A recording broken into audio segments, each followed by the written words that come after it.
For some reason I cannot play music, so we probably have to make do with the silence. Normally we have very good music as we start these sessions, and I realized that it is not working. I don't know what happened, but it's clearly not working. For some reason I can't play. The sounds are good. Richard said he was able to smash some goals. That's very, very good. Very, very good. How was your day today? You can let us know on the chat. How was your day today? Hi, Simon. How is Tanzania? I am happy to hear you're doing well.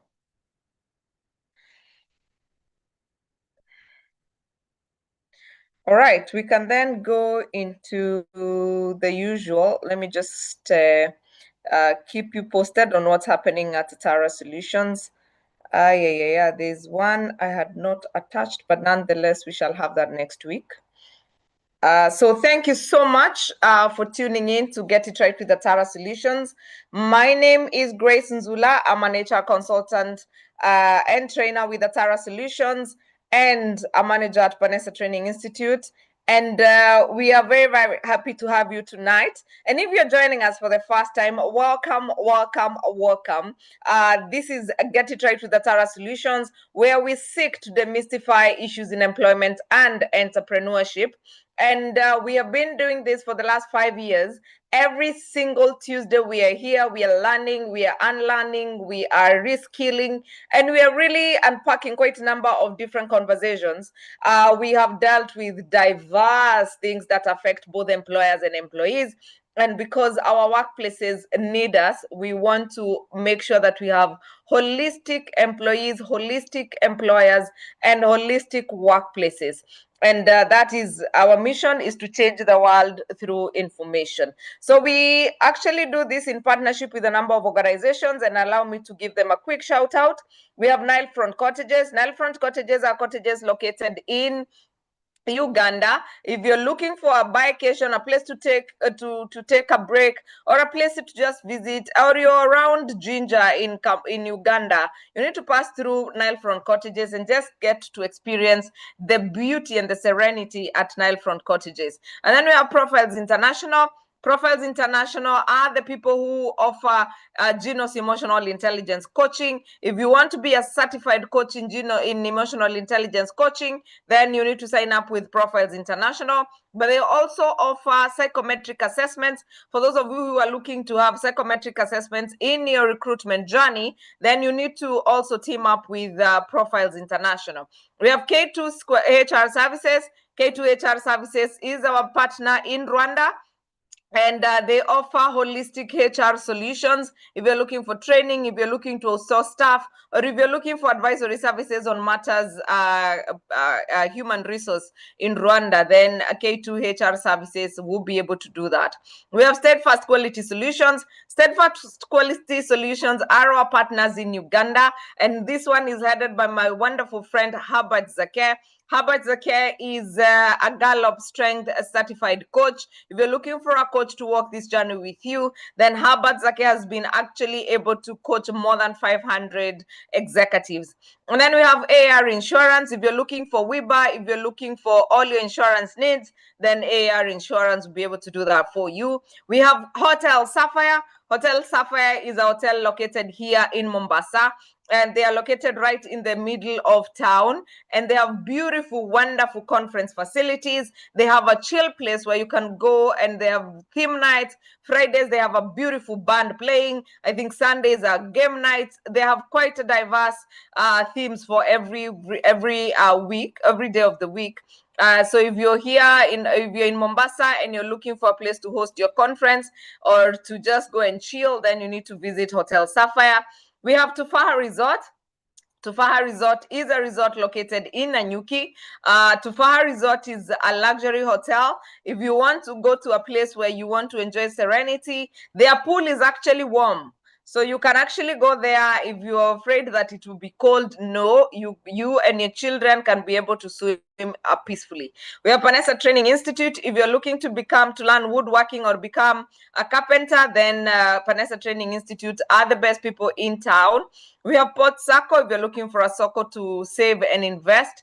And then we have Sotet Kinyumbani. Sotet Kinyumbani is a restaurant located in Nanyuki. If you're looking for a place to go and have your lunch, have your breakfast, you're staying at a B&B or you're passing through Nanyuki, you want a place to just grab a meal, then you need to visit Sotet Kinyumbani. Can actually call them on your way. They can prepare your meal, and by the time you get there, your food will be ready. You can enjoy the Assumptions African food. And then we want to invite you to a webinar we have next week on Thursday. That is on the 18th of September. And it will be on work injury benefits. How or what do you need to know about injury compensation? Because we have WIBA, but we fail at following through with our claims. So what do you need to know about work injury compensation? Join us with Dr. Murgor, who is an occupational health practitioner, and she'll be taking us through these conversations around work injury. And then, of course, we want to invite you to the Africa Transformation Leadership Conference. This will be happening from 1st to 3rd of October in Nairobi, and we are very, very excited. A wonderful lineup of speakers, and we have people from different places in the continent. So if you are a leader or looking to become a leader, or just looking for network opportunities as you learn, please join us on the 1st to 3rd of October at Sarova Panafric right in Nairobi. And you get to learn, interact, network, and have fun as well. And of course, we want to invite you to our Pwani edition of tea. We want to have tea in Pwani on the 26th of September from 5 p.m. at Hotel Sapphire, and it will be going for only 2,000 shillings. Come, let's network as well. Let's enjoy the year. Let's share and let's get to learn from one another on the 26th of September from 5 o'clock. Come one and come all. And I think I've left out the invitation to the job evaluation masterclass. We realize that there's a gap in understanding job evaluation, whether you're doing it yourself or whether you are interpreting a report.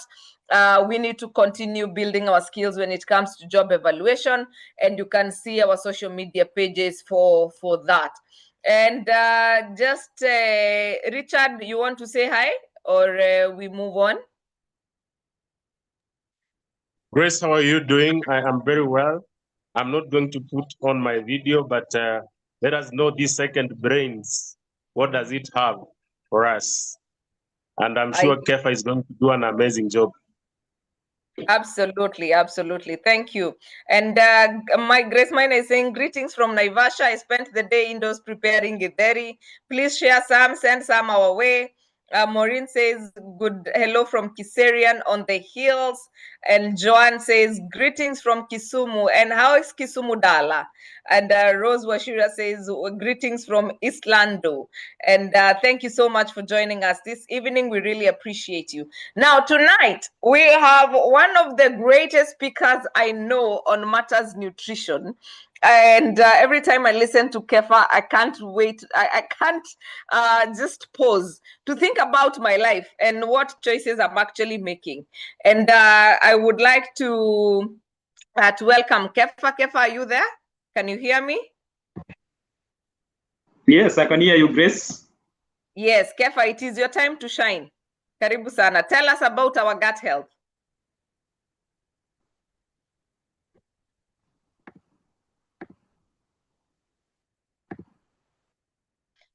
So as Kefa is preparing, okay, yeah, there he is. All right. Thank you so much. I'm really excited to speak this evening and share some few insights that will actually help us to become the architects of our wellness. Now, this is really important, especially at this time when you're actually seeing increasing cases of digestive disorders. now that are actually known to increase the risk of chronic diseases. Now, we get these conditions because of the assumption that things will always remain the same. And as a result, most people are not proactive.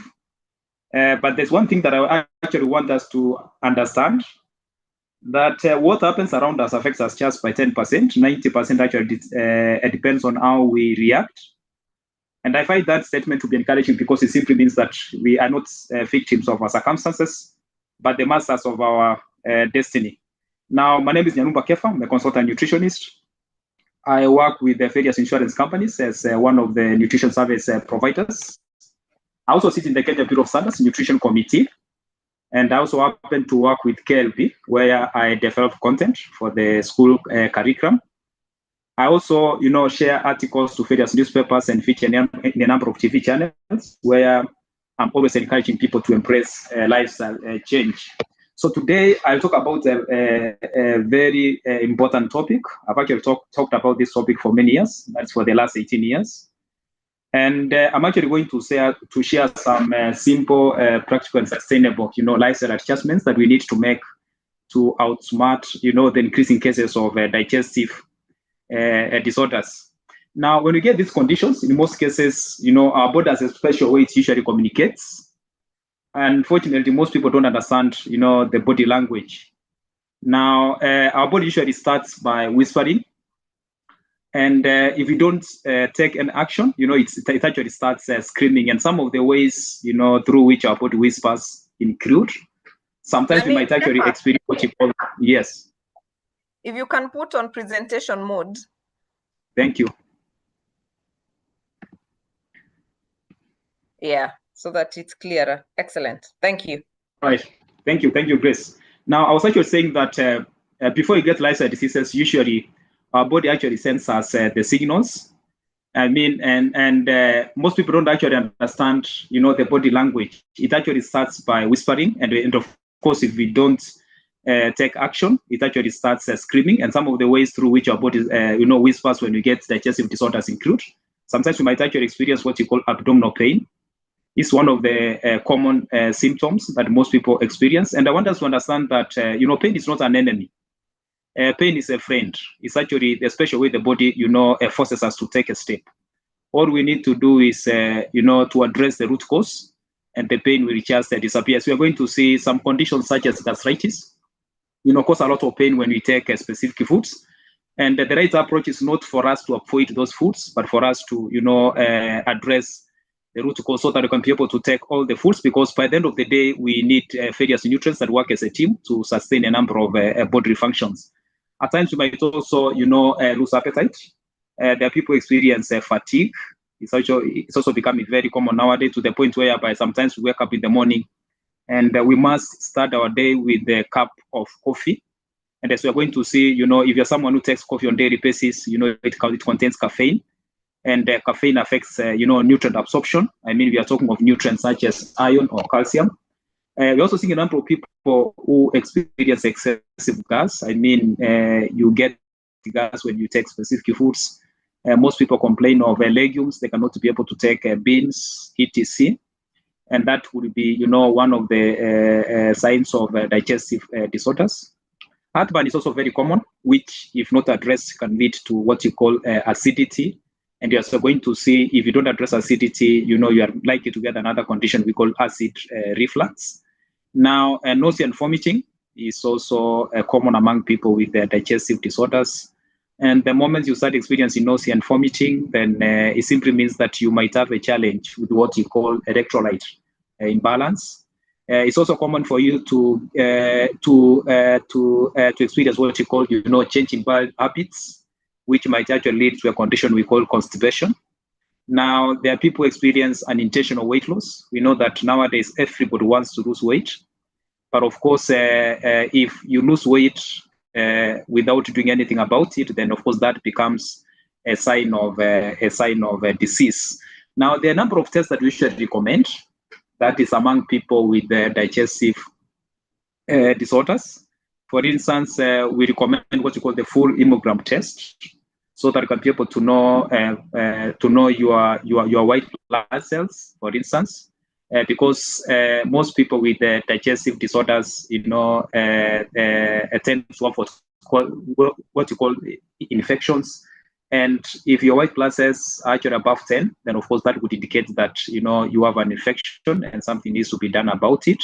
It's also very common for you to get people with digestive disorders getting anemia, meaning you're also interested to check your HP levels, meaning if your HP level is less than 11, then of course something needs to be done.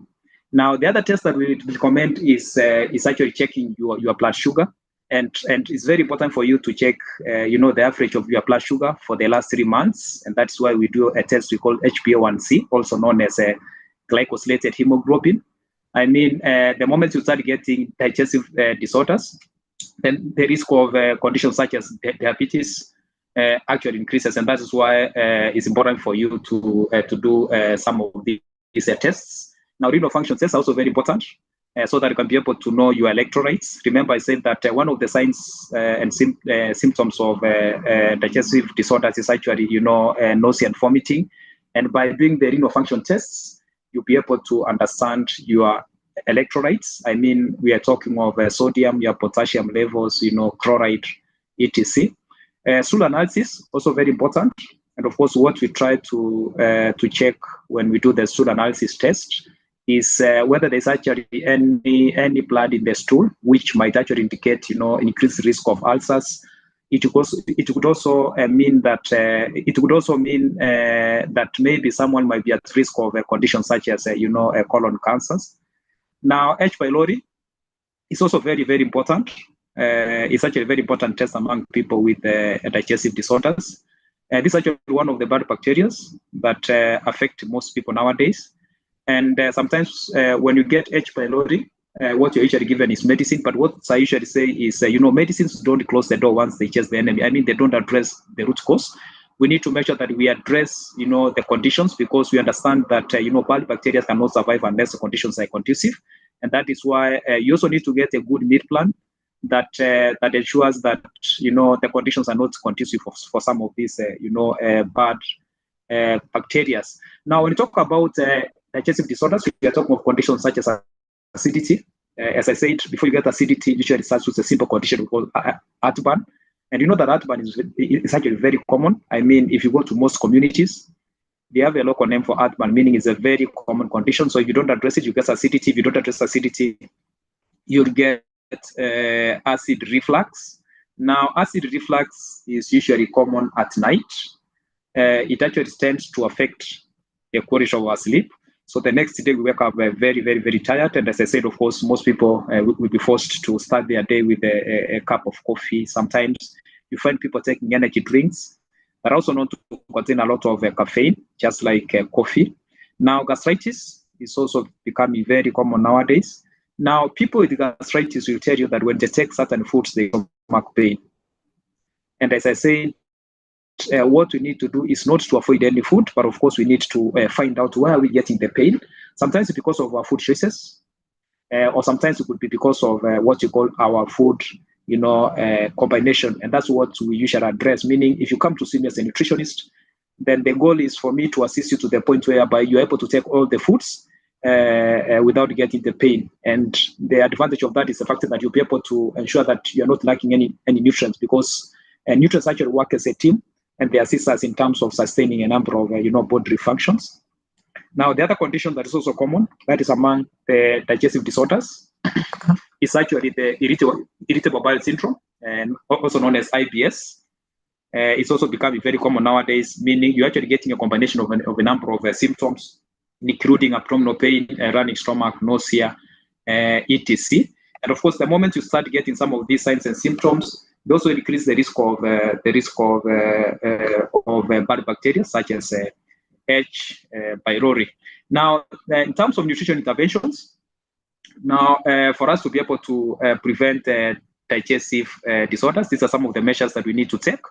First and foremost, we need to make sure that we control our intake of foods that take more time for digestion. Examples include wheat products. In fact, I've seen people take a lot of wheat products. At times, you take bread in the morning, you're taking mandazi and a cup of tea at 10, you're taking chapati at lunchtime, and spaghetti in the evening. So the whole day you are taking wheat products, they actually take a lot of time for digestion, and this actually increases the risk of digestive disorders. In fact, one of the pieces of advice that I actually give people is that you're supposed to mention that if you have to take wheat products, and of course, don't take wheat products, 2 times, but they're supposed to be once. But meaning if you take bread in the morning, then of course you don't have to take chapati for lunchtime or mandas at 10. Now, the other adjustment that we need to make is we need to make sure that we avoid fatty and spicy foods, because these are actually the foods that are known to trigger acid reflux, meaning we need to make sure that we control these foods. We also need to make sure that we cut down our food portions, especially towards the end of the day. In fact, we need to make sure that we are taking our breakfast like a king, lunch like a queen, and dinner like a pauper, meaning we need to reduce our food intake as the day progresses. We need to understand that our metabolism usually slows down towards the end of the day. And of course, that simply means that we also need to make sure that we control our food portions. Now, this will also assist us in terms of weight management. We know that obesity is becoming a major issue, not just in Kenya, but all over the world.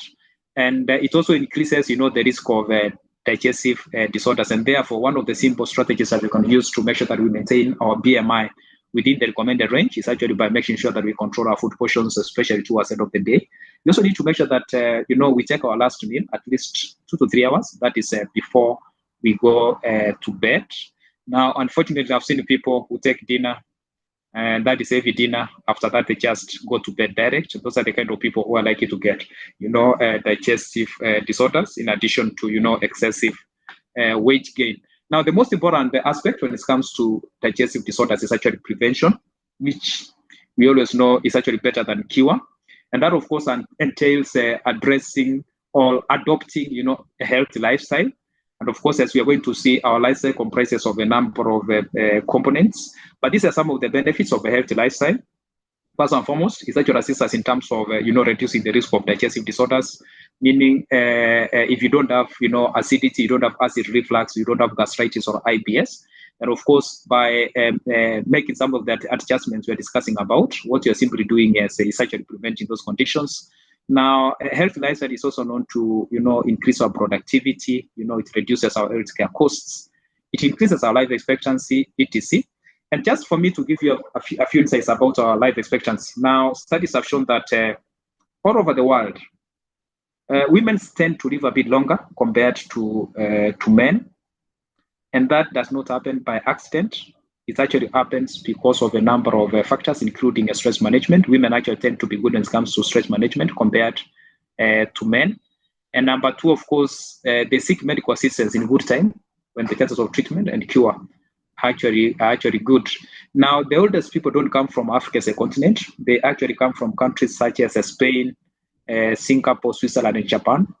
And one of the reasons is because of their lifestyle. For instance, if you go to countries like Japan, people eat a lot of seafoods. Now, examples of seafoods include salmon, sardines, etc. Now, these foods are actually known to contain what you call omega-3. They are actually known to contain omega-3. And the studies have shown that omega-3 reduces what you call inflammation. Now, you'd be surprised to know that digestive disorders actually tend to promote, inflammation, and therefore, by increasing foods that are rich in terms of omega-3, you'll be reducing, the risk of some of these conditions. Now, apart from seafoods, you can also get omega-3 from different seeds, including, the chia seeds, the flax seeds, the pumpkin seeds, etc. Now, apart from lifestyle, we also know that there are many other factors that are also known to influence our life expectancy. Some of them are actually very interesting. For instance, studies have shown that under the same conditions, tall people seem to live a bit longer compared to short people. And that happens because of the influence of our height when it comes to our BMI. Now, BMI stands for body mass index. And and we know that when our BMI is actually within the recommended range, there's usually reduced risk of getting digestive disorders and, of course, chronic disorders as well. And of course, when we talk about chronic diseases, we are talking of, chronic conditions such as diabetes, hypertension, high cholesterol levels, etc. Now, in case you have digestive disorders and you have those conditions, then of course, it's very important for you to address the digestion process, so that you can be able to get, the desired outcome in terms of management of those conditions. Apart from our height, which unfortunately as others cannot influence. Your slides are not moving. Okay. We are still at life expectancy. All right. All right. I'm actually moving to the next one. Just a Okay. Sawa. Thank you. Thank you. All right. I was actually saying that apart from our height, there are many other factors that are also known to influence our life expectancy. For instance, studies have shown that the richest people seem to live a bit longer compared to people who are not the richest, and that happens because they seem to be good in terms of stress management. Meaning, in case they get digestive disorders, of course, they're likely to recover faster. Because as you're going to see, stress is actually one of the factors that are actually known to increase the risk of conditions such as acid reflux. Now, happy people also known to to live a bit longer compared to people who are not happy, because when we're happy, our body produces what you call the endorphins, and endorphins actually what you call the good hormones that are actually known to boost our immunity. And of course, we know that when our immunity is strong, our body is able to fight disease on our behalf. And that happens through what you call the unconscious mind. So why are we talking about all this? It's because nobody wants to be sick. We don't want to take a lot of antacids, like what usually happens when we get digestive disorders. There are people who have taken antacid for 5-10 years, and of course they keep on getting conditions like acidity, acid reflux. They're getting conditions like constipation, gas, etc. Meaning that those antacids don't actually address the root cause of these conditions. Maybe the question we need to ask ourselves is simple. Why is it that at this time, when we have a lot of information, we have the best doctors, we have the best hospitals, why is it that this is a time when we are seeing a number of people getting disease conditions such as digestive disorders or chronic diseases? Why is that the case? It's because most people are not proactive. And number two, we actually don't start with an end in mind. And of course, we don't put the first things first. To be proactive means that we need to take a step before the danger comes. And one of the simple ways through which you can be proactive is, for instance, by embracing, the annual wellness checkups, whereby we need to check our cholesterol levels, for instance, that is on a yearly basis, at least once per year, so that we can be able to understand our good cholesterol, the bad cholesterol, and the total cholesterol. We also need to make sure that we do other tests like checking our kidneys, the liver. We also need to do the stool analysis for us to be able to check if there is any blood that would actually indicate maybe that we are at risk of getting, digestive disorders.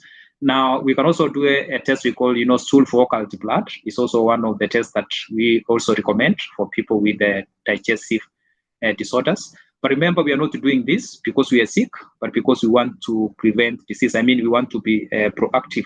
We also need to make sure that we start with an end in mind. I mean, we need to have a mental picture of the kind of life that we want to lead during old age. Of course, nobody wants to spend, most of their time going to the hospitals. But for that to happen, of course, we must put the first things first.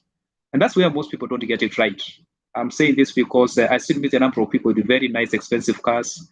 So they go to the petrol station and they're putting the right fuel to their cars, but of course they're going to take fast foods, and that tells you that they don't understand that their body is just like a car, and it needs to be taken care of.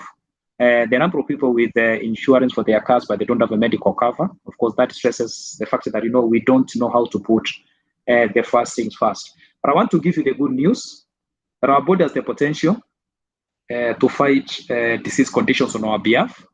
But for that to happen, it actually needs some few essential requirements. And these requirements are not important, but essential. I'm saying that because there's a difference between the things that are important and the ones that are essential. Now, important things are things that add value to life, but essential things are the things that you cannot do without. And of course, these are the three essential requirements that our body needs to be able to, assist us in terms of disease prevention. The first one is oxygen. Number two is water. Number three is food. Now, we know that oxygen is free of charge. We should take as much as we need. And unfortunately, most people don't take enough. And that, of course, tends to compromise what you call our metabolism rate. And some of the reasons as why we might not take enough include excessive weight gain. I know for people who have a high BMI, let's say if your BMI is above 25 or above 30, when you start climbing stairs, you start panting.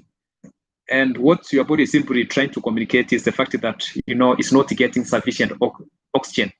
And that is why the body always tries to stop you from increasing, your activity level. And one of the reasons is because of the excessive accumulation of abdominal fat, and that is why weight management is actually very, very important. Now, the other reason as to why we might not get enough oxygen is because of lack of certain nutrients, especially iron. In fact, you'll be surprised to know that iron deficiency is one of the most common deficiencies affecting especially women and children. And that happens because of lack of knowledge. I'm saying that because sometimes I meet people who take very nice traditional vegetables, but of course, in the process of cooking their vegetables, they add cream to their vegetables. And without knowing, they interfere with iron absorption because calcium binds iron. So the moment you get iron deficiency, then of course, the rate at which your body cells gets oxygen usually gets compromised because iron is actually what transports oxygen to various, body cells. Now, apart from oxygen, we also need water. In fact, one of the questions that I like asking is, what is the amount of water that we need per day? And most people seem to know the answer to that question. It's supposed to be 1.5 to 2 liters. That's just average, which is like 6 to 8 glasses, not 8 liters. I've seen people take a lot of water. And that, of course, is not something that we recommend, because if you're going to take 5 to 10 liters, like what usually happens with some people, then you're going to interfere with your electrolytes. That is the sodium and potassium balance. So what you need is an average of 1.5 to 2 liters of water. That's just average. Of course, the exact amount of water we need depends on our body weight, meaning the more the weight, the more the amount of water that we actually need. Now, the second question is actually the most important question, which is how many glasses of water do we take by the end of the day? Now, that question is very important because what makes a difference is not what we know, but what we do with what we know. I mean, what is going to give expression to what we are learning today is actually action. Now, I know the number of people take up to 10 cups of tea, but they don't take a single glass of water by the end of the day. And according to them, they can actually get water from tea, they can get water from coffee, etc. In fact, if you're going to take coffee or tea, then of course what you need to do is to increase your water intake, because coffee dehydrates you. In fact, coffee works like alcohol. It actually interferes with the production of hormones that assist in terms of controlling the balance of fluids in the body. Meaning, when you take coffee, of course, you need to make sure that you increase your water intake. And of course, I prefer that you take white coffee. That is in case you have to take coffee, because black coffee is actually worse than white coffee. And of course, black coffee without sugar is worse than black coffee with sugar. And remember, I say that coffee contains caffeine. Apart from the dehydration effect, it also affects the absorption of various nutrients, including calcium and iron. Now, some of the reasons as why most people don't take water include, first and foremost, there are people who don't like the taste of water. That's why we have flavored water in the supermarkets. There are some of us who don't take water because we don't remember to take water, but our body is supposed to remind us to take water. If that is not happening, then it's supposed to be a concern. Some people don't take water because they don't know why they need to take the water. In fact, the studies have shown that you're likely to do something when you know why you are doing it. So what are some of the functions of water? Number one, water plays a key role in terms of our digestion process. I mean, if you have conditions such as constipation, then of course you need to make sure that apart from increasing the foods that are rich in terms of fiber content, you also need to increase your water intake. Now, water is also very important in terms of controlling the body temperature. And that's why when it's too hot, we sweat. So in the process, the body is also able to get rid of excess sodium. Now, water assists us in terms of getting rid of toxins.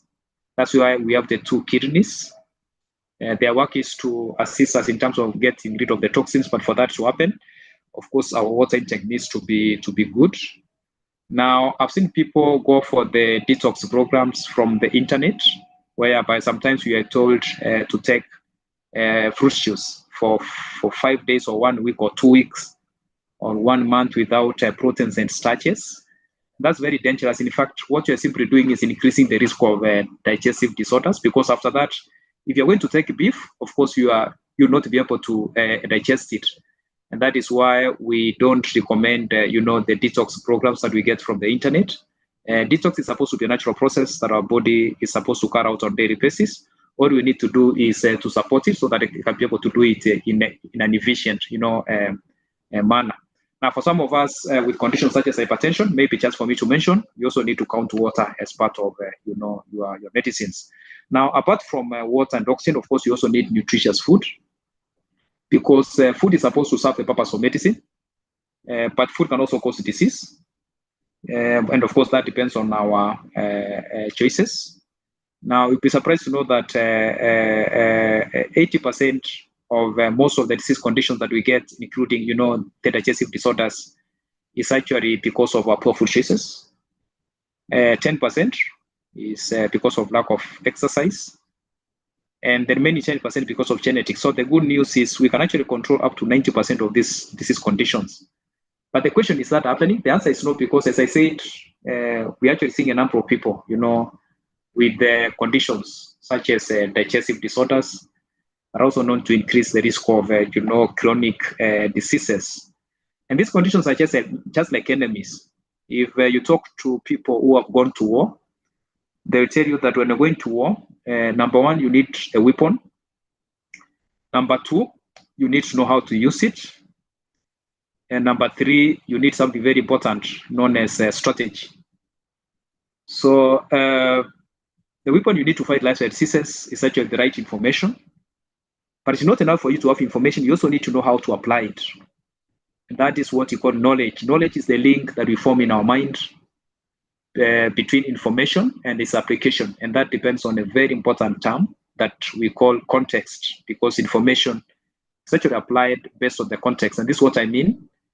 For instance, for some of us maybe who might be having conditions such as, IBS, which is irritable bowel syndrome, you need to make sure that you control your fiber intake. I know for most digestive disorders, what we usually recommend is you're supposed to increase, your intake of, vegetables, because they're rich in terms of fiber content. But of course, for specific conditions like IBS, you also need to make sure that for this condition, you don't increase your fiber intake unless your water intake is actually really good. And that's why we keep on stressing that information is actually applied based on the context, meaning it's not enough for us to have information. Remember, I said that we have a lot of information, but we are seeing increasing cases of lifestyle diseases. And one of the reasons is because of the way we apply the information. For instance, there are some of us who might wake up in the morning, and what we are taking as our breakfast is, a fruit salad, whereby you don't take anything else as your breakfast. You are simply mixing so many fruits, and that is your breakfast. In fact, if you do that, apart from increasing the risk of digestive disorders, you're also going to interfere with your metabolism rate. So information is actually applied based on the context. And that's what we usually do as professionals to guide you so that you can be able to ensure that, your food serves the purpose of medicine. Now, for you to be able to prevent digestive disorders, or in case you have these conditions, and all you need is actually to achieve or to attain the desired outcome, all you need to do is to embrace lifestyle change. And I'm going to talk about the different components of our lifestyle, including, good nutrition. I'll talk about exercise. And as you're going to see, WHO recommends at least 150 minutes of exercise on a weekly basis. That is for you to count yourself active. I'll also talk about, stress management. We've seen a number of people who get conditions such as acid reflux because of stress. And of course, the moment they keep on taking antacid without addressing the stress, their efforts might not get to the top of the mountain. Rest is also very, very important. I mean, sleeping is not a luxury, but a necessity. But of course, I'm going to talk about that in detail. Now, let me start with nutrition. Now, the term nutrition comes from the word nutrients, meaning anything without nutrients should not be classified as food. Unfortunately, I still meet a number of people who work from Monday to Friday, January to December, to get money to purchase soft drinks, for instance. And these are the products that are actually known to contain what you call the empty calories. They don't contain any nutrients. And the moment you keep on taking some of these products, of course, you're increasing the risk of, what you call the food cravings, which is a special way the body cries, for nutrients. Maybe the question we need to ask ourselves is simple, which is what is a healthy diet? Now, for me to answer that question, I also need to answer the following three questions the right way. Now, the first question is supposed to be, what are we taking? Number two is, how are we taking our foods? And number three is, when are we taking our food? So let's start with the first question, which is supposed to be, what are we taking? Now, any food that contains a lot of sugar, salt, and saturated fats is not good for us. Examples of sugary foods include cakes. They have what you call the icing sugar. And we also have what you call the high fructose corn syrup that we get from the soft drinks. Some of these soft drinks are also known to contain caffeine, apart from the high fructose corn syrup. Meaning, if you have acid reflux, or in case you have acidity or you have gastritis, and you take, soft drinks like Coke that contain, the high fructose, the caffeine, then that is of course likely to make, your condition actually worse. Now we also have what you call the processed sugar that we add in our tea. And of course, we also need to measure that we cut down our intake, because processed sugar lacks a very important nutrient we call chromium. Now, chromium is known to control what you call insulin production. And for some of us who might be having conditions such as diabetes, it's very important for you to measure that, first and foremost, you get rid of processed sugar. And that is, don't add sugar to your tea. But of course, you also need to measure that apart from avoiding processed sugar, even some fruits are also known to contain a lot of sugar that might affect, your blood glucose control. I mean, they contain what you call fructose. Now, apart from controlling our sugar intake, we also need to cut down our intake of sodium. And all we need to do is actually to measure that we cut down our intake of processed foods such as sausages. In fact, one sausage can actually give us the amount of salt we need for 3 to 4 days. And of course, if you are someone with conditions such as acidity or the acid reflux or gastritis, and you are taking a lot of processed meat like sausages, that of course tends to make some of these conditions actually worse. Now, you also need to measure that you cut down your intake of foods that are also known to contain excess sodium, like bread spreadings. Some of them, of course, like margarine, baked beans, etc. Now, we also need to measure that we cut down our intake of foods that are also known to be rich in terms of saturated fats. Examples include red meat. You cannot afford to take red meat on daily basis if you have some of the digestive disorders that I actually talked about. Because just like wheat products, beef is also known to take a lot of time in terms of digestion. Apart from red meat, you can also get a lot of saturated fats from deep fried foods, like the mandazis, etc. Meaning, what you need to do is to measure that we cut down our intake of deep fried foods, and by doing that, of course, we are going to cut down or to reduce, our intake of saturated fats.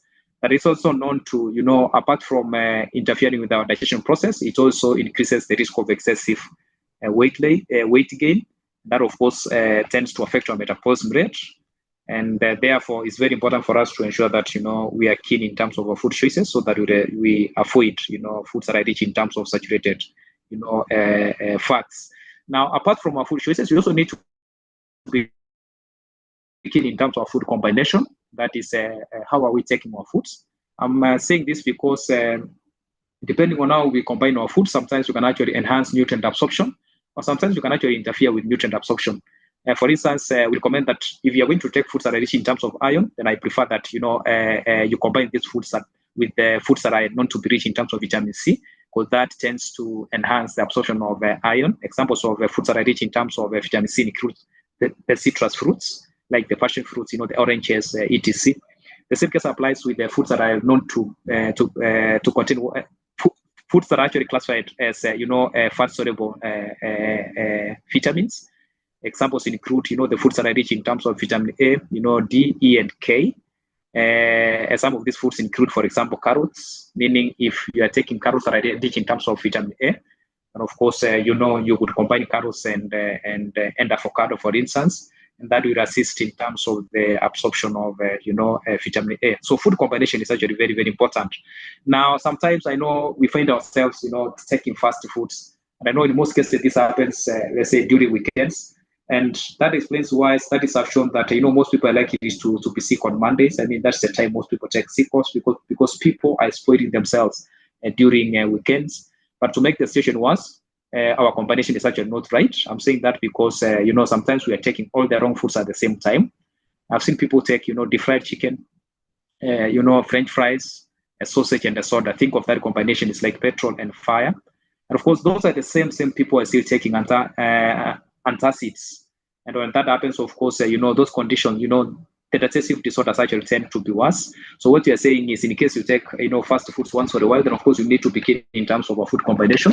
For example, you can actually take a small portion of French fries plus a lot of vegetable salad and a glass of fruit juice instead of taking the French fries and soda and deep fried chicken and the sausage. So food combination is very important.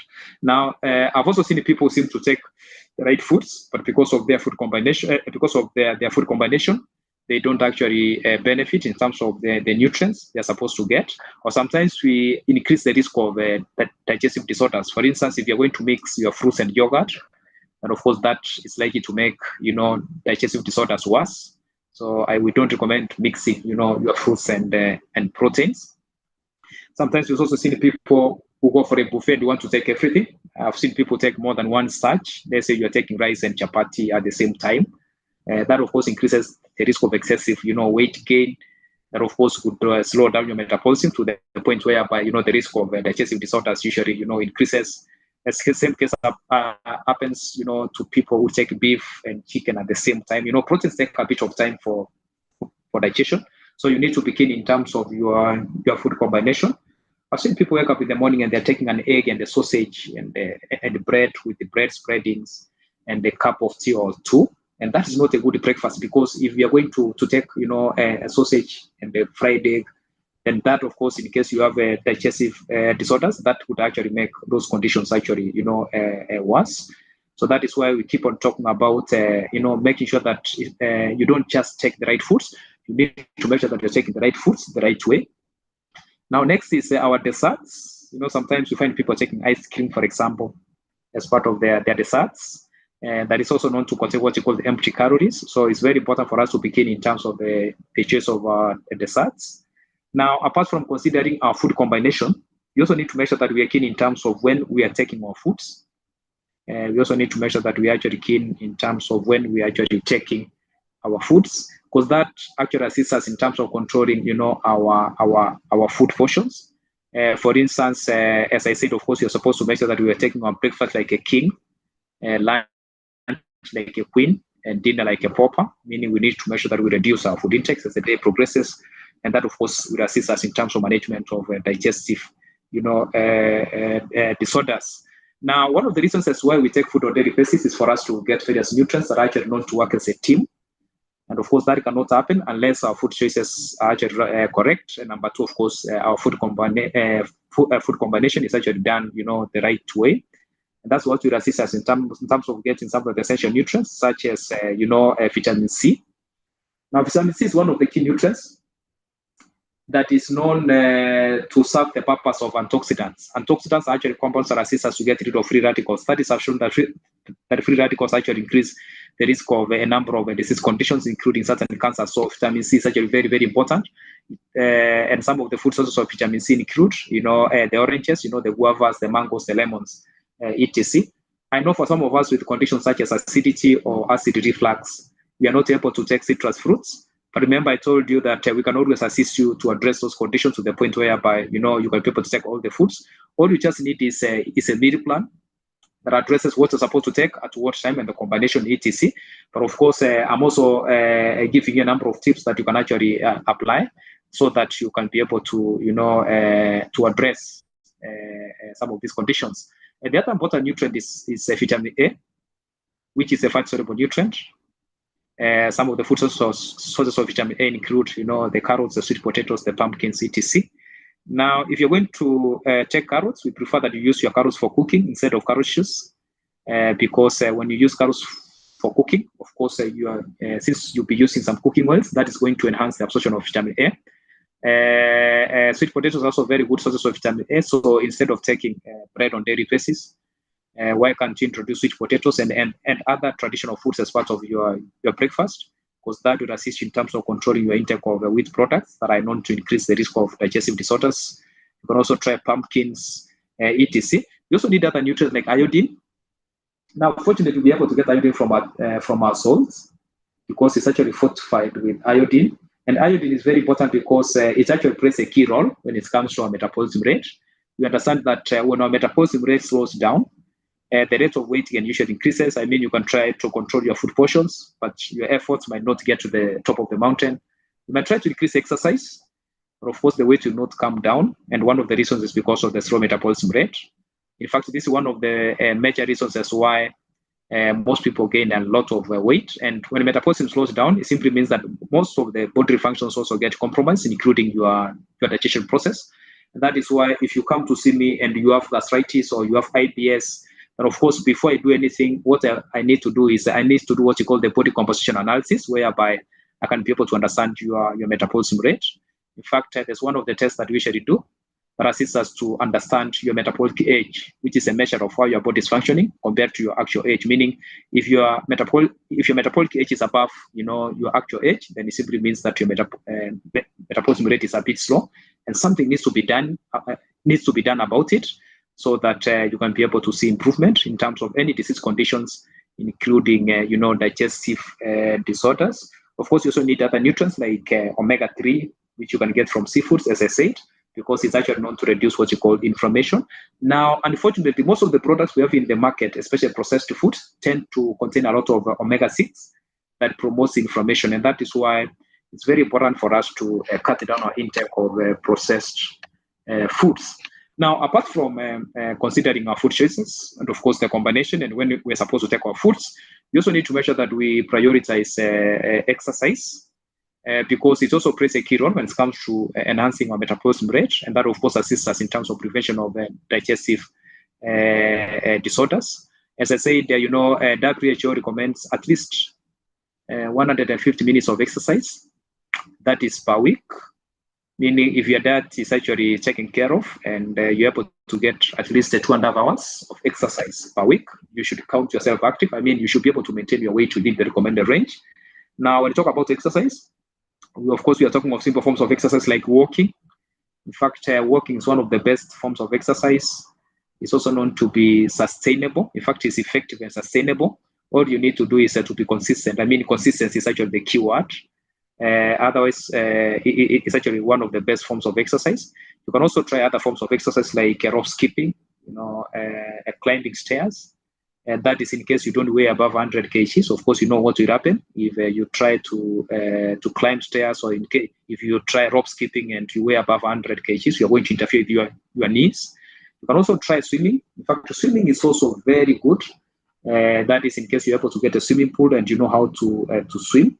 Now, the purpose of exercise, apart from improving our metabolism rate, which assists us in terms of management of digestive disorders, is the fact that it also plays a key role when it comes to weight management, because it actually increases what you call our energy expenditure. Now, I know one of the challenges most people face when it comes to exercise is lack of time, but we can actually use a gadget we call a pedometer. A pedometer assists us in terms of counting the number of steps you make per day. And your target is supposed to be at least 10,000 steps, and that is per day, for you to count yourself active. Now, for people with disease conditions such as hypertension, high cholesterol levels, then of course you need to be a bit keen in terms of the intensity of our exercise. Now, apart from exercise, of course, you also need to make sure that we manage stress. I mean, stress management is actually key. I'm saying this because number one, stress affects our immunity. It actually affects our immunity because it actually increases what you call our oxygen, and it increases our oxygen and nutrient actually demand. That is why stress management is actually very, very important. So in terms of our digestive wellness, stress is actually known to disrupt, digestive health, and this happens because it actually alters what you call the gut movement, acid balance, it causes inflammation, etc. And that's why stress management is actually very, very, very important. Now, people react in different ways when they're actually stressed. Now, some of us who react to stress, for instance, by not eating anything because of lack of appetite. And such people are likely to get ulcers. Meaning, if they do a test like, stool analysis, you can be able to see blood in the stool. And that is why we don't actually recommend, skipping meals, especially when you're stressed, because that actually increases the risk of, the ulcers. By the time you get ulcers, the other thing that usually happens is the fact that, there's usually going to be what you call poor nutrient absorption, meaning with time, of course, your immunities will be compromised. Now, some people react to stress by taking a lot of fast food. So some people get cravings for black coffee. For instance, such people are likely to to get conditions like hypertension. For example, if you take a lot of black coffee, it also increases the risk of conditions such as hypertension. In case you have digestive disorders, as I said, because of caffeine, of course, those conditions are likely to be worse. And therefore, what you're saying is we need to make sure that, of course, we are taking our meals when we are stressed, but of course, we also need to begin in terms of what you're actually taking. Now, these are some of the key nutrients that are supposed to assist us in terms of our mental wellness. And this will actually play a key role when it comes to, stress management. Examples include, foods that are rich in terms of omega-3.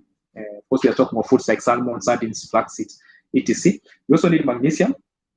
And some of the food sources of magnesium include the nuts, including the walnuts, the peanuts, seeds like chia seeds, flax seeds, pumpkin seeds. You can also get magnesium from green leafy vegetables. Now, magnesium is very important. It's also known to, it's actually very important because it's actually known to assist us in terms of other areas, like for some of us who might be having conditions such as insomnia. Magnesium is also known to assist us to actually get good sleep. We also need other nutrients such as vitamin D. Now, this is actually a free nutrient we are supposed to get from the sun, free of charge. We should not go to the hospitals for vitamin D injections. Let's get it free from the sun. What we just need is to get some few minutes outside the sun most days of the week, and you'll be able to get vitamin D. It also plays a key role when it comes to our immune function, apart from enhancing, our mental wellness. Now, we also need other nutrients like zinc, which you can get from watermelon, especially the seeds. So remember to take your watermelon with the seeds. You can also get zinc from the chickpeas, the lean meat, etc. Now, when we talk about stress management, our strategy, how we do it is actually very, very important because I've seen people who use the long strategies when it comes to, stress management. For instance, that people take a lot of alcohol when they are stressed, which is not something that we recommend. Professionals who can assist us, I mean, we have counselors who can actually assist us in terms of stress management. But in case you take alcohol once in a while, then of course, what I would actually advise is we need to measure that we cut down our alcohol intake. That is in case we take as part of our social life, not because we are stressed. Then we need to make sure that we cut down our intake. For men, we recommend 2 drinks, and for women is 1 drink. That is in case you take. In case you don't take like me, then you really don't have to start taking alcohol. When you take alcohol, remember to increase your water intake because alcohol dehydrates you, meaning if you have a condition like constipation and you take a lot of alcohol, then of course that condition is likely to be worse. Remember to also make sure that you take alcohol after taking some food, because that actually tends to slow down the rate of alcohol absorption. In fact, for people with digestive disorders, it's very, very important for you to make sure that you control your alcohol intake. Rest is also very important. It's actually one of the key components of our lifestyle. And as I said, of course, sleeping is not a luxury but a necessity. I'm saying this because we all need an average of 6 to 8 hours of sleep on a daily basis. And that is just average. In fact, the exact number of hours we need depends on our body weight. The more the weight, the more the number of hours we need. Because at night, actually, our body, renews the cells, a very important process that enhances our metabolism rate. And therefore, we need to make sure that we prioritize rest. We know that at night, our body is also known to build muscles. Now, muscles are also known to assist us in terms of, enhancing our metabolism rate. And therefore, if you have digestive disorders and we check your muscle percentage and it's on the lower side, then of course it means that we need to work on the muscle percentage. For instance, for women, we recommend that 1 to 36%, and for men, it's supposed to be 40 to 50%. Because men are actually known to have more to women. Now, when we talk about rest, we don't just consider, the quantity of the rest. It's also very important for us to consider the quality of your rest. I'm saying this because sometimes you might go to bed, but you don't get quality rest. So the next day you wake up very, very tired. Therefore, you need to understand why is that happening. Sometimes it would be because of maybe taking a lot of caffeinated drinks towards the end of the day. Sometimes it can also happen because of using gadgets such as our laptops or the phones up to late night, and that of course might also affect the quality of our sleep. I mean, there are many other factors that can actually cause that. Sometimes it would be something as simple as, taking heavy dinner, etc. So it's very important, therefore, for you to try and find out what would be affecting the quality of your sleep. And of course, always remember that we actually there as professionals to assist you address some of these, challenges. Now, one of the reasons as to why we actually focusing on lifestyle change, that is addressing our food choices, focusing on exercise, stress management and rest, is because we understand that life starts from a simple unit we call the human cell. Now cells combine to form tissues, and tissues combine to form what we call the organs. And of course, organs combine to form what we call the organ systems. For example, we have the digestive system, we have the central nervous system, etc. And depending on our lifestyle choices, we can actually support our body to be able to, assist us in terms of prevention of a number of disease conditions, including digestive disorders. The same case is also supposed to happen when it comes to weight management. I'm talking about weight because remember I said that obesity increases the risk of digestive disorders, and of course for people with digestive disorders, there's also increased risk of gaining excess weight, so it becomes a vicious cycle. That is why weight management is actually very, very important. Now there are 3 ways we use to determine obesity. Actually 3 ways. Number 1, we check your BMI. Now BMI stands for body mass index. For us to get your BMI, we simply take your weight and divide it by your height in meters squared. So we are supposed to get an index between 20 to 25. That is if your weight is within the recommended range. Now 25 to 30 is overweight, above 30 is obese. In fact, I have a website, and you can actually scan that QR code. And if you go to that website, which is kefanyanumba.com, there's a section whereby you can be able to calculate, your BMI. All you just need is just to enter your height, that is centimeters, and your weight, and you'll be able to get, your BMI, and of course, plus some recommendations in terms of what you need to do to address it. That is in case, it's above the recommended range. So just scan that QR code. Now, apart from the BMI, you also check your waist circumference. Now, recommended waist circumference for women is supposed to be 60 to 80 centimeters, meaning if your waist circumference is actually 60 to 80 centimeters, means that your weight is within the recommended range. And now, 80 to 88 is a warning, and above 88 is actually danger. By the time your waist is actually above 88, it simply means that there's increased risk of a number of disease conditions, including digestive disorders and, of course, chronic diseases, as well. In fact, we have a special tape that we usually use. Now, 80 to 88 is usually indicated in green. 60 to 80 is usually indicated in green. 80 to 88 usually yellow, and above 88 is actually red.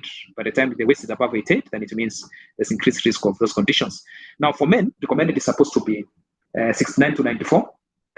It's usually indicated in green, so that is normal. I mean, we need to check our waist circumference just around the navel. Now, 94 to 102 is a warning, and above 102 is actually red. But men can also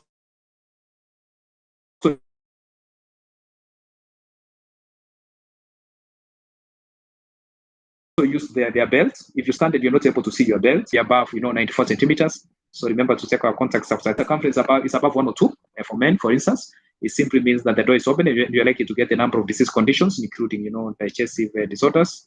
And of course, the purpose of this session is for us to get information so that I can be able to be proactive and prevent the lifestyle diseases, including digestive disorder. So waist circumference, very important. Sometimes we get cases whereby the BMI can be normal, but if the waist circumference is above the recommended range, it simply means that you are still at risk of getting some of these conditions. Now, apart from the waist circumference, we also do the body composition analysis, whereby we're able to know your body fat percentage. Recommended for men is supposed to be less than 25%. And for women, it's supposed to be less than 30%. Anything above that means that there's increased risk of conditions such as high cholesterol levels. And of course, that might also affect your metabolism rate to the point whereby, you might also be at risk of getting digestive, disorders. Now, apart from body fat, you also check your muscle percentage. Recommended for men is supposed, recommended for men, as I said, it's supposed to be, 40 to 50, and for women, it's supposed to be, 31 to 36. You also check your bone mass, because some people tend to have a high BMI because of their bone density. So be able to know that. You also check your metabolic age, which, as I said, is actually the measure of how your body is functioning compared to your actual age. And if your metabolism rate, as I said, if it's actually on the lower side, then of course we need to make sure that we do something about it. That will assist us in terms of prevention of some of the conditions that we actually, talking about. Now, when it comes to weight management, our approach is actually very, very important. We discourage, restrictive weight loss programs. These are actually programs that, for instance, reduce or limit, our intake of specific food groups. For instance, we've seen programs whereby you are actually told to avoid, starches, or you avoid proteins. We don't recommend such programs. We also talk about programs such as intermittent fasting. That is actually known to interfere with our meal structure. Meaning, if you have acidity or you have acid reflux and you're trying to go for intermittent fasting for weight management, then those conditions are likely to be worse. We're also talking of programs such as ketogenic diets, detox diets, etc. So what you're saying is, yes, it's very important for us to manage our weight, but of course, you can always come for assistance so that I can be able to guide you in terms of how you need to do it. I mean, you don't need to avoid any meal for you to be able to manage your weight. You need to make sure that you are taking your breakfast, your lunch, your dinner. But of course, all you need to be keen about is, your food choices and the combination, etc. And of course, we've assisted so many people over the years in terms of, addressing digestive disorders, and of course, in terms of weight management. Because by the end of the day, the most important thing we want to achieve is actually what you call sustainable results. Now, the most exciting part of this presentation is the fact that, of course, we don't need this information because we are sick, but because we actually want to, prevent a disease. And these are some of the disease conditions we are trying to prevent, which actually tends to be worse when we actually get, disease conditions such as digestive disorders. We know that for people with conditions such as diabetes, in case you have, acidity or acid reflux, and you're not able to take all your meals, then of course there's going to be, poor blood glucose control. Because one of the things that we recommend, especially for people with diabetes, is they're not supposed to skip their meals. But if you have conditions like constipation, or you have acidity, or you experience a lot of gas, then of course your meal frequency is likely to be affected. That is also known to, affect how you're going to manage some of these conditions. And that is why our digestion process becomes very, very, very important. In fact, one of the things that I usually stress is we need to make sure that our digestion process is efficient, because by the end of the day, our body needs various nutrients that will assist us in terms of, in terms of the functioning of a number of, body, functions. So as I said, of course, let's remember that we live at a time when digestive disorders are actually becoming very, very common nowadays. In fact, I'm trying to summarize so that I can be able to give you, time for questions. Now, these conditions are becoming very, very common nowadays, but we need to understand that what happens around us affects us just by 10%. 90% depends on how we react. Meaning, the purpose of today's session is actually to empower us with the right information so that we can actually be proactive, because we are not victims of our circumstances, but the masters of our destiny. But of course, for that to happen, of course, we need to make sure that we have the right information. And number two, of course, we need to make sure that we take action. But lifestyle change is a process, not an event. Any process must have what you call the stages or the steps, and these are some of the steps of lifestyle change. Number one, it actually starts with contemplation. We must start by thinking about it. Number two is actually preparation. And that is where we come in as professionals to empower you with the right information, so that in case you want to manage your weight, or in case you want to address some digestive disorders like gastritis or IBS, you want to make sure that you are doing it the right way, so that by the end of the day you're able to achieve the desired outcome. And next is actually action. Next is action, because we need to understand that what makes a difference in life is not what we know, but what we do with what we know. And of course, last is maintenance. Let's always strive to ensure that we actually get what you call sustainable and durable results. Meaning, if you're trying to manage digestive disorders, let's try to ask ourselves, questions such as, why am I getting this condition? Why am I getting acidity? Why am I getting gastritis? Why am I getting IBS? Because it's actually through the questions that we can be able to get to the root cause. And once we get to the root cause, you can be assured of getting what you call sustainable results. So as I said, I write articles in various newspapers and magazines, and you can actually access some of those articles using those links, the ones that I've shared. I also feature in a number of TV channels. You can actually go to YouTube and listen to some of these interviews. I post a lot of information online. You can check my website, which is kefanyanumba.com. You just need to scan that QR code. You can also check my blogspot. In fact, for me, the focus is always on assisting people to ensure to prevent lifestyle diseases, because this is a condition that we can actually control. But for that to happen, of course, we need the right information. So let's actually put this information into practice. Let's share with our friends, and of course, by doing that, we'll be able to prevent digestive disorders, and of course that will also assist us in terms of management of other disease conditions. That is in case we have lifestyle diseases. So once again, so thank you so much for the opportunity to speak this evening. I want us to take this time for questions so that I can be able to address some of the specific challenges that you might be facing. So thank you so much. So let's take this time for questions. Thank you so much. It's always a pleasure listening to you and learning from you. And I hope that we can take a couple of questions. I see time is not necessarily on our side, so we'll just take a few questions. But for those of you who are asking, how do you go back to dealing with the gastritis? Those ones, I believe you need one-on-one session with the Kefa, so that you can actually address the matter specifically to you. I believe that would be the right one to go. But however, Kefa, maybe one of the things that you can tell us, I've seen somebody asking, there are people who take watermelon and cucumber to replace water. What are your thoughts? In fact, we know that when you talk about water intake, and what we are recommending is actually pure water, though there are some fruits that are also known to contain water. But of course, we also need to remember, as we take those fruits, we're also getting nutrients from those fruits. And therefore, if you are going to specifically take those fruits as a source of your water, you're likely to get excess of certain nutrients. And that's why I would actually prefer that we increase our water intake. But of course, we can also include those fruits, because they also assist us in terms of addressing our water requirements. For example, watermelons are actually very, very good. Remember, I said that they're also rich in terms of zinc. That is a key nutrient that we need to assist us in terms of coordination. So yes, they can assist us in terms of getting water, but of course, let's not forget to ensure that we're also getting pure water, because it also plays a number of functions. I mean, bodily functions. Yeah. Question. My parents passed away due to brain atrophy, which was linked to low sodium levels in the brain. They did not consume salt for 12 years. Kindly explain.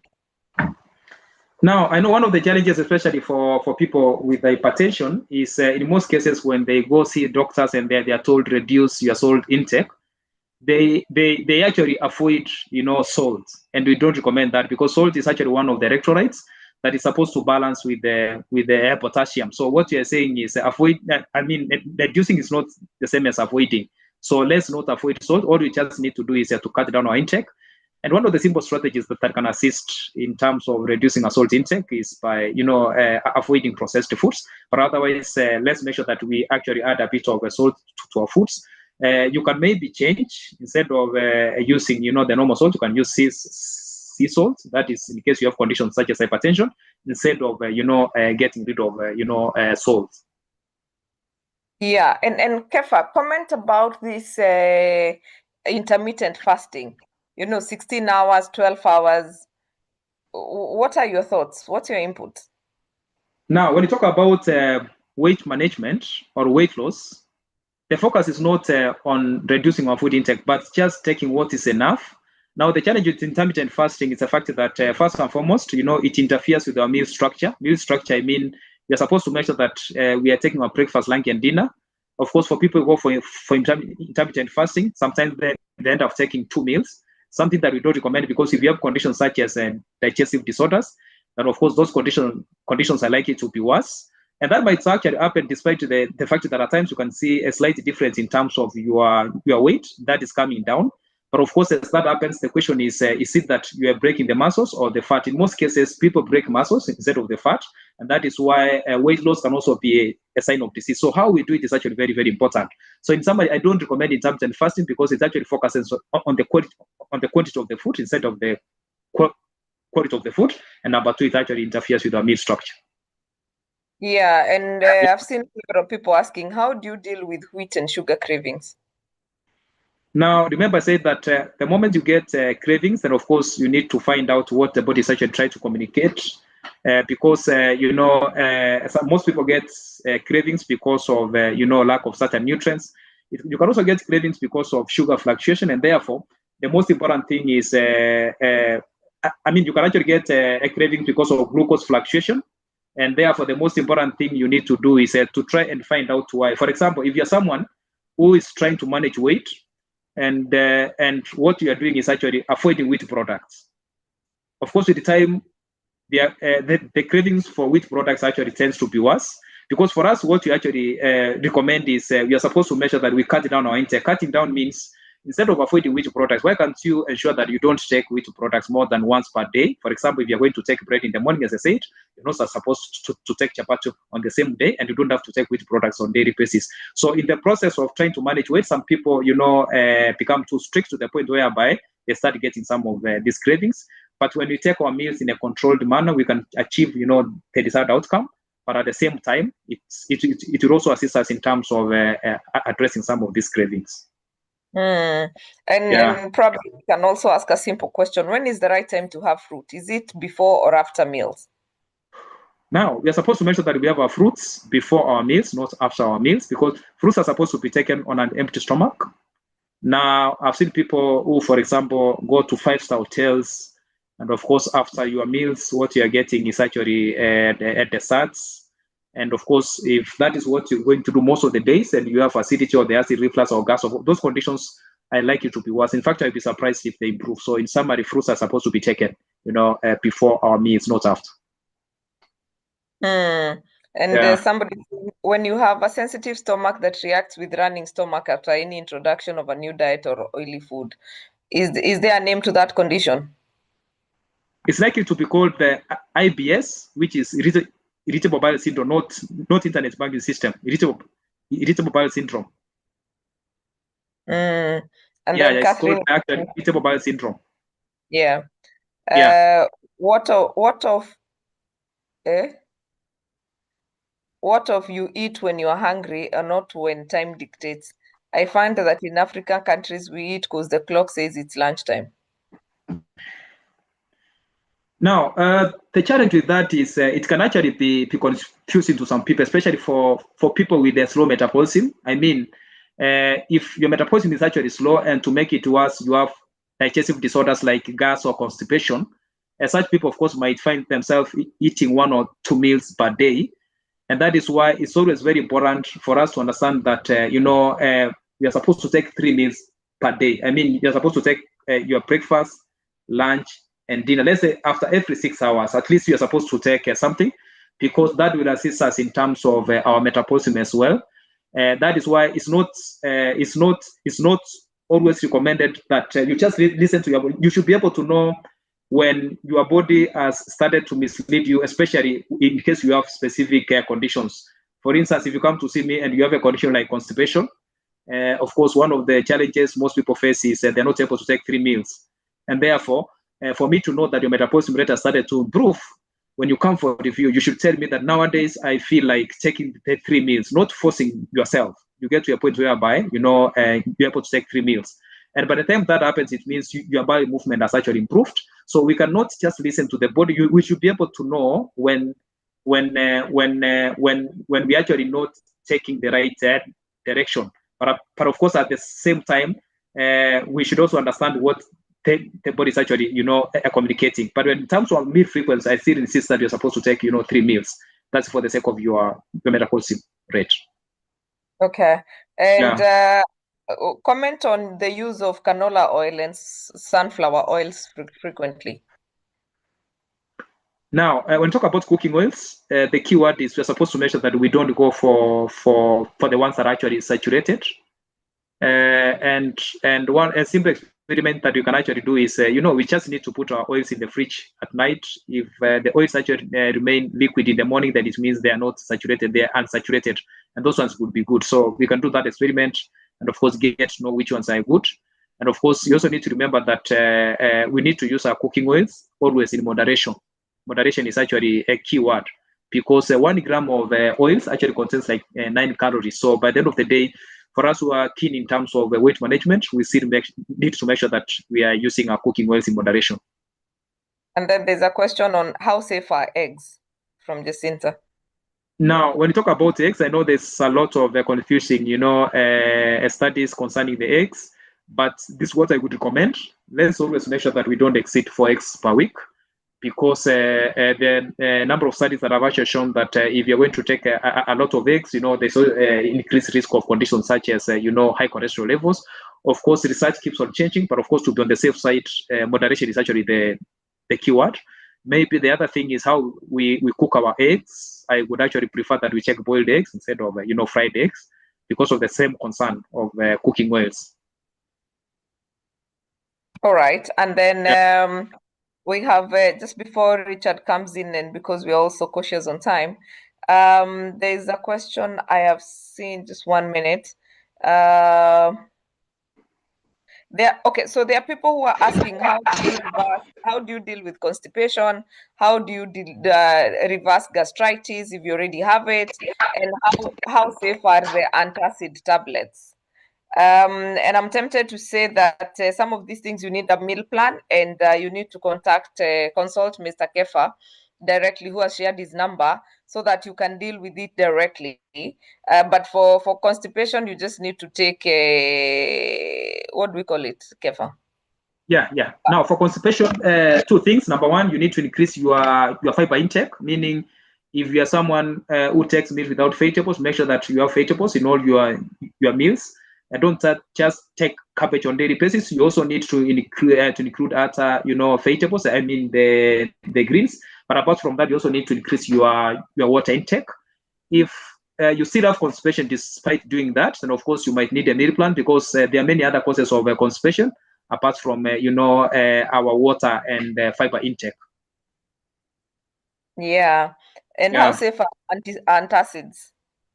Maybe we know when we talk about medicine, in fact, what usually happens is for us as clinical consultants, we usually work as a team. That's the part that I would prefer to be handled by medical doctor, because we know that most medicine actually come with a number of side effects. So just talk to your doctor so that you can be able to know the specific side effects of acids. Yeah, and this person who is saying, I always feel bloated and constipated. What could be the challenge? I recently started applying castor oil on the bell, which makes it ease. Is it medically right? Where? Now, that would be like first aid. I doubt if that can actually address the root cause. You need to find out why you are getting the gas. Maybe one of the reasons would be you are someone who takes fruits after your meals, or some people take water after their meals, or sometimes you take foods that take a lot of time for digestion. So you need to sit down with the nutritionist so that you can be able to address, the specific cause of the gas. That's very interesting. And Richard, you can come in now. You're on mute. Kefa, thank you very much for that wonderful presentation. My question is, especially for people who have diabetes like me, we receive a lot of controversial and contradictory information. We are told to eat a lot of proteins, and then we are told there's a lot of controversy around what kind of food should diabetes eat. Can you quickly comment on the ideal situation? Secondly, I know time is not on our side. What are some of the tests that somebody can quickly do so that they can be able to know what type of food to take? Now, I'm assuming the context is actually about diabetes. Yeah. Because when you talk about diabetes, the number of tests that we recommend, for example, we have what you call the random blood sugar that is supposed to be done after you've taken breakfast, for instance. In case random blood sugar is above the recommended range, then of course it's important for you to do the fasting blood sugar. It's supposed to be done before you take breakfast. In case your fasting blood sugar is still on the higher side, you also need to do what you call the HbA1c, or the glycosylated hemoglobin, which is actually a test that gives us the average of your blood sugar for the last 3 months. In case the reading is above 6, because it's supposed to be 4 to 6, and of course you need to understand that your blood sugar is above the recommended range. And at that point, of course, you need to make a number of adjustments in terms of your lifestyle. And some of these adjustments include, for example, you need to increase your intake of foods that are rich in terms of fiber content. Fiber is actually very important when it comes to blood glucose control. You need to cut down the foods that are rich in terms that are known to have what you call a high glycemic index, meaning you cannot afford to take white bread in the morning. It has to be brown. Of course, you also need to make sure that you cut down your intake of other products like mandazis, etc., because of the high glycemic index. Some fruits are also known to contain, more sugar, like fructose. Examples include the ripe bananas, the pineapples, etc. Now, apart from that, you also need to know that you also need to consider how you take your foods, meaning some fruits might be good for you, but if you're going to take them in form of fruit juice, then that might still affect your blood sugar levels. Now, in case your BMI is above the recommended range, you need to work on it. If you're somebody who is leading a sedentary lifestyle, you need to increase your activity level, because that is one of the simple ways you can actually assist your body in terms of making use of the blood glucose. Now, there are a number of adjustments that needs to be made, but of course, what usually happens is when clients come to us, what we usually do first and foremost, we want to understand the context so that you can be able to design a meal plan that addresses all those challenges. I think I've tried to summarize in terms of what needs to be done plus the tests.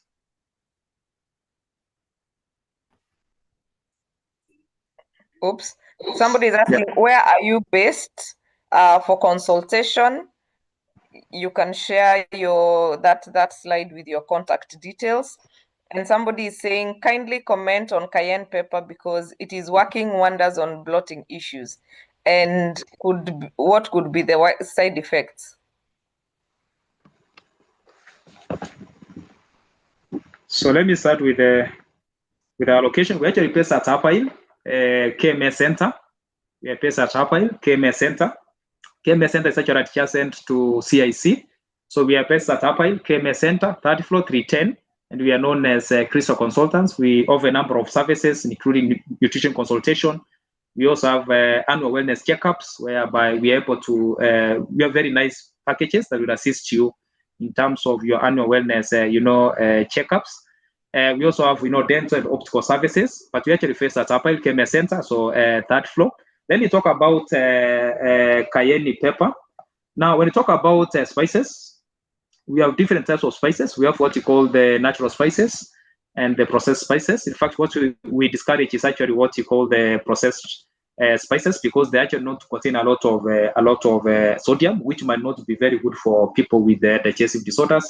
But of course, even for the natural spices, moderation is always very, very important. Meaning, what I would actually recommend is, can we use our spices in moderation, especially if you have, digestive disorders. Now, maybe the other thing I would actually discourage is, mixing so many spices. That's what I would actually say, and especially for some of us with digestive disorders. So moderation is actually very, very important, and let's avoid, mixing so many spices, even if you're actually using, the natural spices and not processed spices. Yeah. Wow. I think we could be here all day, and I see it's already 9:30. So we could probably ask you if you have any questions on matters nutrition. You really need to consult Mr. Kefa. He has such a wealth of knowledge, and I think I'm gonna book my session as well. Kefa, what is the relationship between our gut health and age? Okay, and remember I talked about metabolic age. Yes. So which is actually a measure of how our body is functioning compared to our actual age. Now, if your metabolic age is above your actual age, let's say if your metabolic age is 50, and maybe your actual age is actually 40 or 35, then it means your metabolism rate is a bit slow. Now, most people with digestive disorders tend to have a slow metabolism rate, meaning the moment you start getting digestive disorders, then of course your metabolic age is likely to increase. I mean, it's likely to be above your actual age, and that is why it's very important for us to address, digestive disorders, because they influence our metabolism rate. Yeah. Yeah, because I think and for us women, I think it also has something to do with hormones. When we talk about hormonal imbalance, we also affect the gut, yeah? Yes, hormonal imbalance actually affects the gut, and that is why it's always very important for us to check our hormones, because it's actually becoming very, very common. I mean, hormonal imbalance becoming common, especially among women, and that is why some of them end up getting conditions like hypothyroidism, and at the moment you get hypothyroidism, again, the other thing that is likely to happen is actually excessive weight gain. So it's very important for us to make sure that we check our hormones. And one of the tests that we usually recommend as part of our annual wellness checkup is actually the thyroid function tests, so that you can be able to know if you have hormone imbalance or not, though we have many other hormones that are supposed to be checked. Excellent. Now, your closing shot, Kefa. Now, let me say that, food is actually supposed to serve the purpose of medicine. And if we don't take food like our medicine, of course, we end up taking our medicine like food. So let's make sure that we actually keen in terms of our food choices, the combination, and when we are supposed to take our foods, because that will actually assist us in terms of ensuring that our food serves, the purpose of medicine. So thank you so much. The contacts are there. In case you need assistance, feel free to contact us, and we'll be able to assist you. Thank you. Absolutely. Kefa, thank you so much for being here. Thank you for making the time and really encouragingly and willingly to share all that information with us. And we hope that we can take advantage and really come in and consult you and get to learn more from you and get to understand these things from you. For those who are weight gaining, for those who have bloated stomach, for those who have gastritis, for those who have IBS, for those of you who are suffering from different gut issues, please book a meeting with Kefa so that you can get to enjoy life in a meaningful way. And so we are very happy that you could join us. To our audience, thank you so much for being here. To the team at Atara Solutions, you guys are fantastic. To our speaker and our partners, thank you so much for being here. Please do not forget to join us next Tuesday, same time, same place, as we have a very interesting conversation that will be coming up. And of course, remember to take your water and manage your stress. I think I should be saying that every Tuesday, Richard.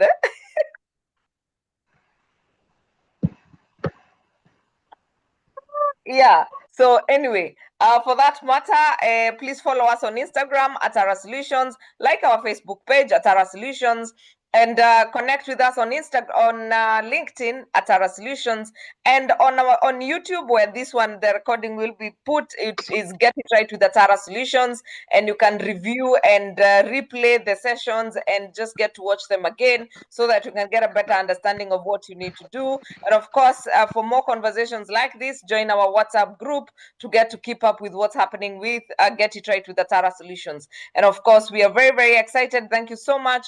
Kefa, may you be blessed as you serve the humanity with your nutritional advice. Richard, asante sana for being here. And you guys have a lovely night. Still next Tuesday with another very exciting, wonderful conversation. Adios. Good night, everybody. Thank you so much, Grace.